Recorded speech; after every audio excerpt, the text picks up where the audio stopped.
This show is for the CLOFFICE, and this is a comedic take on our Western corporate culture of laying people off. We start with the biggest irony because they fired the best employee of the month, and then we continue to the office gossip and having plants in your desk and trying to buy the human resources staff with coffee or whatever they like. It's a truly transparent and clever approach to rigging the system in your favor after seeing your colleagues being laid off. And it's an awesome job, fabulous title, and so uh, I noticed a couple of very, very re- clever, intelligent, smart remarks of why am I being laid off? Like if I am not in the need for a job or an income, it's remarkably hilarious. I really enjoyed it. The Cloffice, I absolutely loved this. I loved how kind of stereotypical it was with the cubicles, and people have all tried to obviously make it their own and, make their mark on these different spaces. And slowly from the beginning till a little bit into the film, you see you physically see the office kind of slowly being less and less full, having less and less people, and you really get the impact of the layoffs, and that he was clearly so desperate to keep this job, clearly so desperate to not get laid off, that he, ran and hid and was like, hey, if they can't find me, then they can't lay me off, and I'll just, figure it out as I go.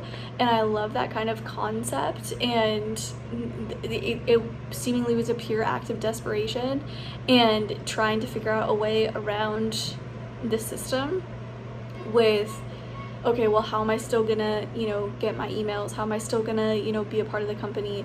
How do I work around this now that I have basically relocated myself into this closet?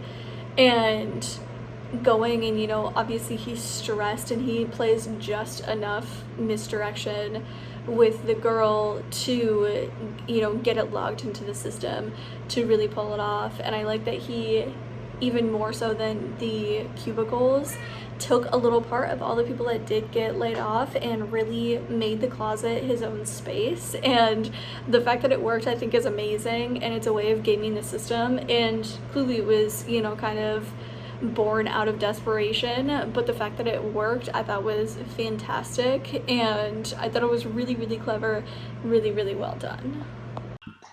The CLOFFICE is a light-hearted, breezy office comedy that nails all those quirky, awkward moments that you find in your 9 to 5. It has a clear sense of humor that is relatable, and I'm sure a niche of audience who likes quirky, awkward humor would love. A scene that really stands out is the montage where Todd picks up his colleagues' stuff. You get a glimpse into all these different office personalities, which I really enjoyed.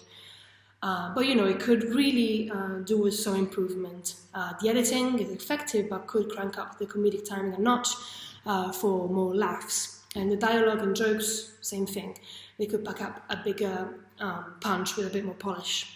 Plus, the casting, I think, could use more variety in ages to make it feel even more real and believable. What I really like is how the Clough makes fun out of real life tragedies. That's the pure essence of comedies. To really take it up a notch, though, I think they could bring in some fresher script ideas, jazz up the visuals, and maybe throw in some more unexpected humor angles.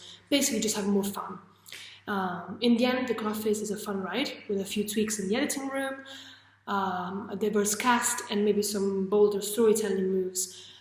This short could really shine. In the short film Cloffice, it is a story about a gentleman trying to avoid layoffs by any means possible, and he does this in the most boisterous, silly, quirky ways. And he avoids his boss at all lengths as possible, even if that means not doing his job in the first place, and ends up stowing himself away in the janitor's closet and essentially gaslighting everyone to believe that he is, in fact, an employee there, with this fun little quip. Little ending here where it showcases he got away with it for another 4 years. And so you get to have this fun outlook that is, sort of familiar to like such movies such as like Ferris Bueller's Day Off, where you're following someone who isn't necessarily doing something that is good, right? But we're still having the audience sort of root for them anyway. And so by the end, we get to see that he has established himself doing his whatever he may be doing in the workplace. He might not even be working, he might just be collecting a check at this point. And it's really funny in the end because it sort of makes it a point that, you can take advantage of a system, but you might not necessarily be doing it in a proper way.